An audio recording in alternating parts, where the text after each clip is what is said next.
So, welcome back to another Game Stuff episode. And I got a lot to get through here. I got a lot of games, I got a lot of movies and books, so can't wait to talk about them. Now, as you guys know, I'm a huge Resident Evil fan. I'm a huge Resident Evil Revelations fan. I became a fan after playing the first game. I've talked about it before. I finished the game in one sitting. I was that moved by it. So, obviously, Resident Evil Revelations 2 has been on my radar, and I was absolutely going to pick it up. So, I like, first of all, let me say the price was perfect. In Canada here, it was $39. So, because video game prices have gone up with the American dollar. So, the video games got a little bit more expensive in Canada. But I started playing this. I started playing this co-op with Kim. And we had a blast playing it. She was freaked out. I wasn't as scared. I don't feel very scared playing the game. But it's fun, isn't like... It's not what I would call like a huge, expensively made game. Like you won't see it in the graphics. You're not gonna go, oh my god, I'm blown away. But it's good. It's good enough. It does the job. I'm having a great amount of fun playing it. I'm enjoying playing it with Kim. She's still trying to get used to the controls, so there's a little bit of fun there. But I'm only into the first chapter. So I'm just that far in. Am I liking it? Yes, absolutely. Would I recommend this so far? So far, I haven't finished the game, but I'm enjoying it so far for myself. So if you're into Resident Evil, if you played Revelations 1 and you liked it, I think you're going to like the second one. Now, here's something just absolutely bizarre for me. I first discovered Dragon Ball Z in 1990. It must have been. I was over at a friend's place and he'd gone to Japan and he'd taken his video camera and he'd recorded Dragon Ball Z off television and brought it back, and we hooked it up to his VCR and played it. That's the way I saw Dragon Ball Z. No subtitles, anything like that. It wasn't on television. It wasn't on television until years later. And I had this religious experience where Dragon Ball became, it was just something else to me. I mean, it was so cool. It was such a cool alternative to superheroes. And I just fell in love with it. I really, really did. And then years later, it came on TV here and became absolutely huge. So I'm an old school Dragon Ball fan. And I tell you, I haven't played a Dragon Ball game since the Super Famicom days. You remember the 2D, and you'd do split screen, and you'd be, doing fireballs from like great distances, all this kinds of stuff. I like that. I always like those games. But here's something for me to admit. I have never played a Dragon Ball game since those Super Famicom days. Never. Not that I've ever been against it. I just was like, always doing some other stuff. I was like, oh yeah, Dragon Ball games are out. Yeah. Where I was on vacation and I saw this game getting reviewed. And I was like, I have to get Dragon Ball Xenoverse. I mean, I was just like, why have I not been playing Dragon Ball games?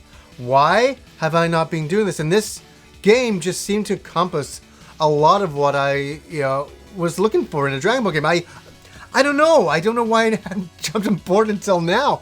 But let me tell you, what do I think about the game? I've spent a little bit of time playing it. I like it. I do like it for a guy who hasn't played a Dragon Ball game for years, let me tell you. So I have nothing else to base it beside, but I love it that you can make your own character. I made my own character, running around a city, RPG elements. You're running around like a little city, and you can do online battles. You can do these parallel quests. The regular quest, which is changing the time, stopping people from changing the timeline in the Dragon Ball universe. So you're going to key battles within the universe and stopping them from getting screwed up, per se. So that's how the storyline kind of goes. How is it, the battle system? I love it. I think it's so much fun. Honestly, I was sitting last night, Kim was playing Bravely Default on the couch, and I'm just sitting there leveling up. And that's the thing. It's like an RPG, so you can level up. So I'm just leveling the fuck up, fighting the same battles over and over. And I'm having a blast. I'm really, really having a blast. I'm really enjoying it. What are some of the downsides? I think the city's a little too big and open. I think it could have been a little bit smaller. These are nitpicks, so let me tell you. Some of the controls are a little bit strange, per se. So if you're in a level and you need to warp to the other level, so you have to go through a warp gate. You have to lock on with your radar, and then click another button to fully lock on, and then you have to unlock on, then you hit circle button to go through. It's really some of the control things are a little bit unusual. Once you get used to them, they're not so bad though. But the graphics are really cartoony beautifully. They've captured the Dragon Ball universe so wonderfully. You unlock characters within it. I am having a great time with this game, and I'm not done by a long shot. It's very, very addicting. And is it without its faults? No. But overall, I give it a thumbs up. I really enjoy Dragon Ball Xenoverse. I'm so happy I picked it up. I thought when I was coming back from my vacation, I'm like, am I going crazy? Like, because it's a game kind of out of the norm for me to get. And I'm really happy I picked it up.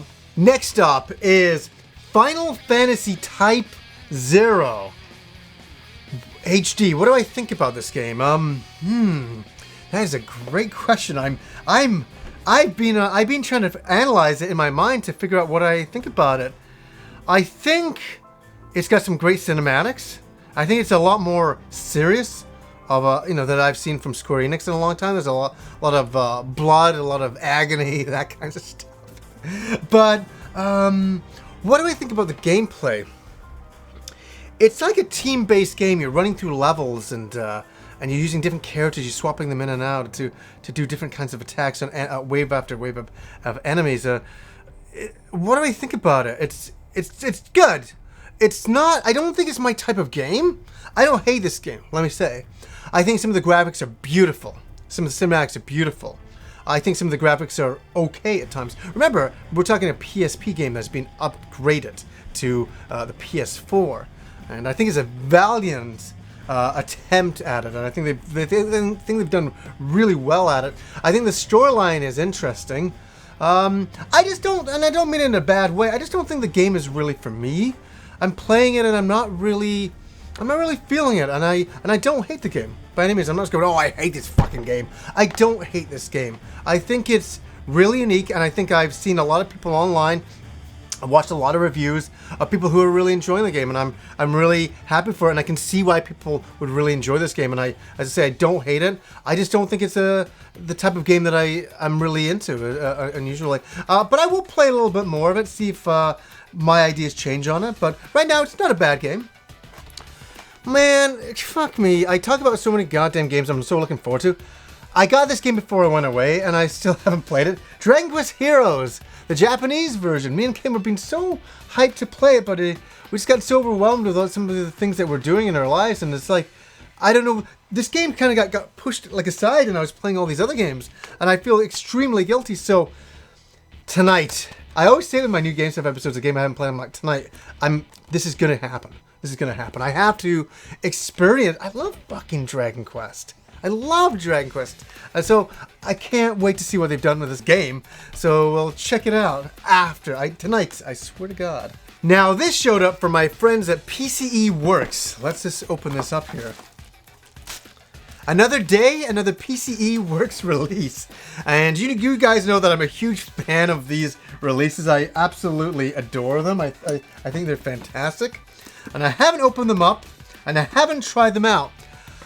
But I can't wait to do this. My PC Engine, my Turbo Duo, is getting fixed right now. It blew a fuse. So I'm getting a friend of mine over to solder in the new fuse. I bought the new fuse. It was like $1.50. So, but my Turbo Duo is also being upgraded to S-Video. So I cannot wait to try these games on that. And one of those games is Zack 3, The Eternal Reoccurrence from 1994.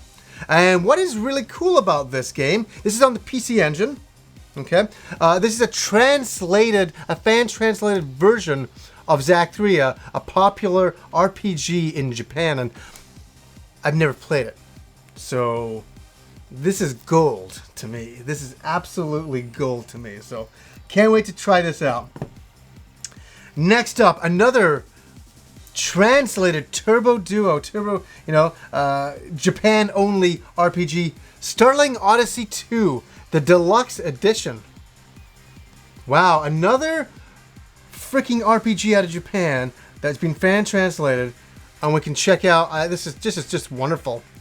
Let me read something about this here. The PC Engine Memories Collection brings you a unique selection of memorable and important PC Engine and Turbo Duo titles. Each one a fan favorite and all considered classics today. Every title is carefully selected and faithfully presented to please all the retro gaming affectionates out there. That's me! Yeah, and they do a great job. The packaging on these is just wonderful. Now, this is a game I have never heard about and I've never played. It is a shooting game. It's called Psycho... Is it right? Am I pronouncing it right? Psycho Rider. Psycho Rider! I think that's how you pronounce it. But this is interesting. Another shooting game. We don't have enough shooting games on the PC Engine. We needed another one. And here it is. So these are great. These are by PCE Works. You can check out their website. They have all of these for sale. These are great for fans of the TurboGrafx and the Turbo Duo. These are great collectibles. You gotta get them. Hell. Okay. A Mega Drive game. What the fuck? A Mega Drive game? One that I have wanted for a long time. One of the ones that I saw on FMitsu magazine years ago.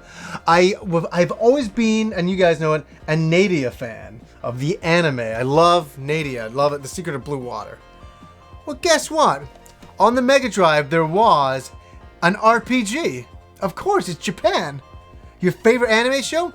We'll always get an RPG, and we never got it. We hardly even got the anime back in the day. Never mind an RPG on it. Do you know how crazy that would have been?